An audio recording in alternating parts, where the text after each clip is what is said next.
कल हमने moral education के बारे में आपको कंसेप्ट दिया था और ऑलरेडी जो है आप ये जानते भी हैं, लेकिन मॉरलिटी में ये भी एक आता है कि रघुकुल रीत सदा चली आई, प्राण जाए पर वचन न जाए।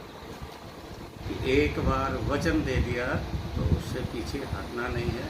आप लोगों ने शुरू में जब सब्सक्राइब किया था तो आपने एक वचन दिया था सर अपने गुरु को, अपने टीचर्स को, कि हम ये रेगुलर बेस पर इस कोरोना की हालत में जो मजबूरन गवर्नमेंट ने बैन लगाया है, इस हालात को हमारी सेफ्टी के लिए, कि इस हालात में जो लेसन्स आप देंगे हम उनको पढ़ते रहेंगे, सीखते रहेंगे, देखते रहेंगे।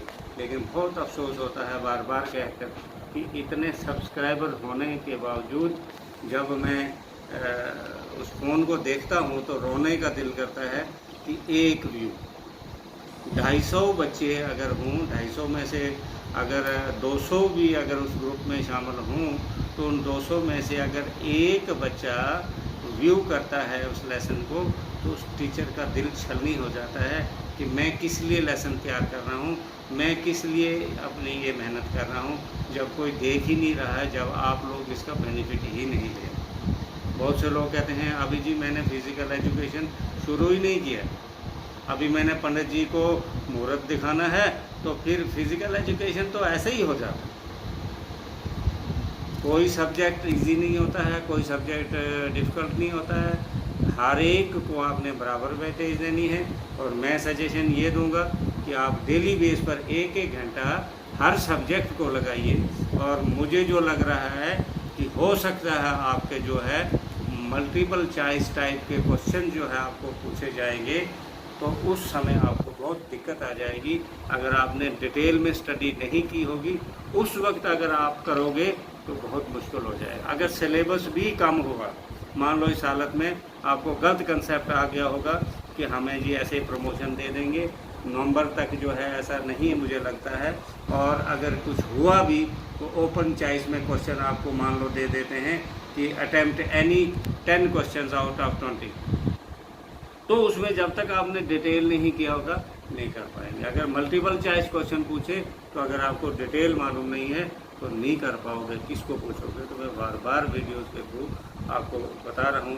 खासकर जो मैंने देखा कि 12th क्लास के बच्चे जिनका कैरियर ईयर है वो पहले बहुत अच्छा इंटरेस्ट ले रहे थे, अब मैं बार बार रिक्वेस्ट करने के बावजूद डेली ग्रुप में डालता हूँ लेकिन बिल्कुल नेगेटिव रिस्पॉन्स आ रहा है।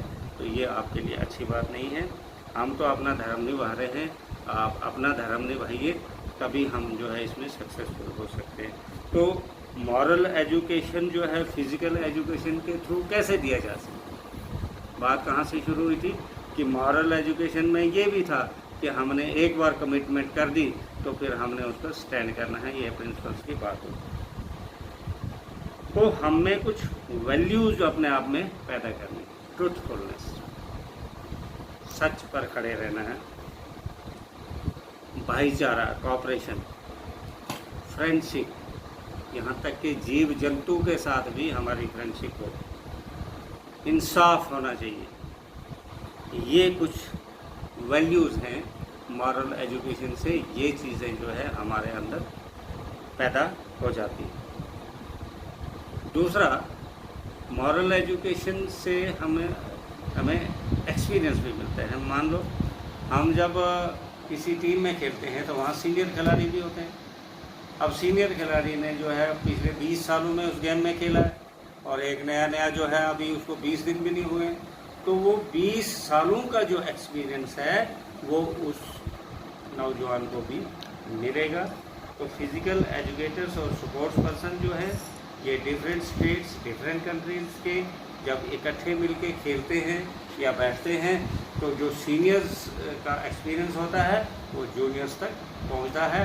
वो फ्रेंडशिप वे में, फ्रेंडली वे में एक दूसरे के साथ वो एक्सपीरियंस शेयर करते हैं। तो ये भी मॉरल एजुकेशन का फायदा होता है।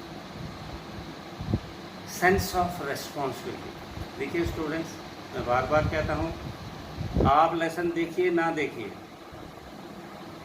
लेकिन एक रेस्पॉन्सिबिलिटी होती है। जैसे मुझे इस वक्त कौन देख रहा है, मैं भी अपना जो है डेली बेस पे आपको एक व्हाट्सएप पे फ़ोटो स्टेट करके तो लेसन भेज दूँगा, बाकी सोया हुआ रहूँगा नहीं। लेकिन मेरी आत्मा मुझे देख रही है, मेरा परमात्मा जो है परवरदिगार मुझे देख रहा है। ये जो एक एक दिन का हम पैसा गवर्नमेंट से ले रहे हैं, मुझे इसका हिसाब देना पड़ेगा। आखिरत में उधर जाकर हिसाब देना पड़ेगा कि बताओ तुमने जो महीने के पैसे लिए थे तो तुमने क्यों नहीं पढ़ाया। इसी तरह से तुमसे भी हिसाब लिया जाएगा कि भाई आपने अपना विद्यार्थी धर्म, स्टूडेंट धर्म जो है क्यों नहीं निभाया। तो इसलिए रेस्पॉन्सिबिलिटी को लेना सीखो। Everybody is responsibility is nobody is responsibility. जब आदमी कहेगा नहीं यार मैंने ठेका लिया देश का, दूसरा भी कहेगा मैंने ठेका लिया देश का, इतने लोग हैं वो देश के लिए करेंगे, मैं अपने लिए करूँगा, तो फिर देश नहीं चलेगा। तो रेस्पॉन्सिबिलिटी सिखाता है मॉरल एजुकेशन। डिसिप्लिन, डिसिप्लिन क्या होता है? यही इनडिसिप्लिन आप लोग कर रहे हैं।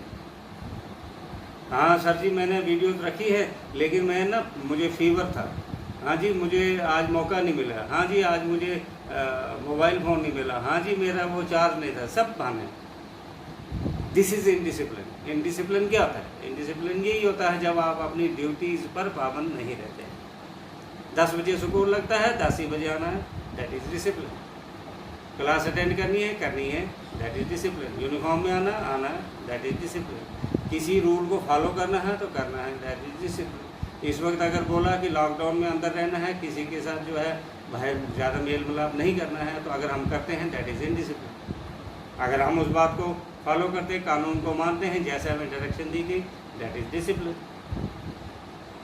फिर ओबीडियंस है, बड़ों का जैसे कहना मानते हैं, वैसे हम किसी खेल कूद में जाते हैं, वहाँ रूल्स को मानना और सीनियर्स की बात को मानना। कैप्टन बोलता है चलो पीछे, कैप्टन बोलता है उधर जाओ, कैप्टन बोलता है उधर जाओ, तो करने पड़ता है। तो हम जब मानते हैं, अंपायर बोलता है आउट, वो नॉट आउट था, हम बैट उठा के उसके सर पे मारने चले जाएंगे, बड़ा अंपायर बन गया है तो उन्हें मुझको आउट क्यों दिया। तो इसका मतलब आप रूल्स को ओबे नहीं कर रहे हो। तो गेम्स क्या सिखाती है हमको? कानून को मानना, संविधान को मानना, रूल्स को मानना, अपने सीनियर्स को ओबे करना। दूसरा, हम में कुछ क्वालिटीज़ पैदा हो जाती हैं, जैसे फ्रेंडशिप, लीडरशिप क्वालिटीज़। कैसे है? हर आदमी को बॉलिंग करने का मौका मिलेगा। अगर आप अच्छी बॉलिंग करते हैं, अच्छी विकेटें निकालते हैं, अच्छी फील्डिंग करते हैं, अच्छी बैटिंग करते हैं, अच्छा डिसिप्लिन दिखाते हैं, अच्छा कॉपरेशन दिखाते हैं, तो आप लीडर बन जाएंगे। दूसरा, जब आप एक दूसरे की सपोर्ट करते हैं, देखिए बॉलर और बैट्समैन के बीच में हालांकि बड़ी टफ जो है फाइट होती है, लेकिन जब कभी किसी बैट्समैन को लग जाए तो वो सारे चले जाते हैं उसको हेल्प करने के लिए। तो that game develops the friendship. और खेल कूद का मकसद सिर्फ ट्रॉफी जीतना ही नहीं होता है, इनका मकसद फ्रेंडशिप भी होता है। कंट्री के बीच में, खिलाड़ी के बीच में, कंटिनेंट के बीच में फ्रेंडशिप पैदा होती है। Promotion of respect for nation, ये भी बहुत ज़रूरी है। हम जिस देश में रहते हैं उस देश को जिंदाबाद कहना पड़ेगा, और कहना भी चाहिए, और हम कहते भी हैं। तो जब तक हम अपने वतन के लिए हुब्बुल वतनी नहीं पैदा करें, जब तक देशभक्ति पैदा नहीं करें, फोर्सिबल नहीं हो पाएगा। ये अंदर से निकलना चाहिए जज्बा। ये तभी निकलेगा जब हम, आप देखेंगे कि जिस वक्त मैच होता है, हर आदमी का दिल गदगद करता है, यार इंडिया के इतने मेडल आ गया, गोल्ड मेडल आ गया। जब हमारे देश का झंडा जो है ऊंचा होता है और वहाँ पर हमारा जन गण मन गाया जाता है, तो मानो सुनने वाले का भी 2 लीटर जो है खून बढ़ जाता है। तो दूसरा जो है, ये सारी बातों को ध्यान में रखेंगे तो आप देखेंगे कि गेम्स एंड स्पोर्ट्स, जहाँ विनिंग और डिफीट की बात होती है, साथ साथ में ही वो बहुत सी ये सारी चीज़ें मॉरल एजुकेशन हमें दे देती है। तो कभी भी स्पोर्ट्समैन आपको इमॉरल एक्टिविटीज़ में मुलव्वस नहीं मिलेगा, वो हमेशा अपना मॉरल दिखाते हैं। तो आइए इनसे इंस्पायरेशन लेकर हम अपने आप को रेस्पॉन्सिबल समझें, अपना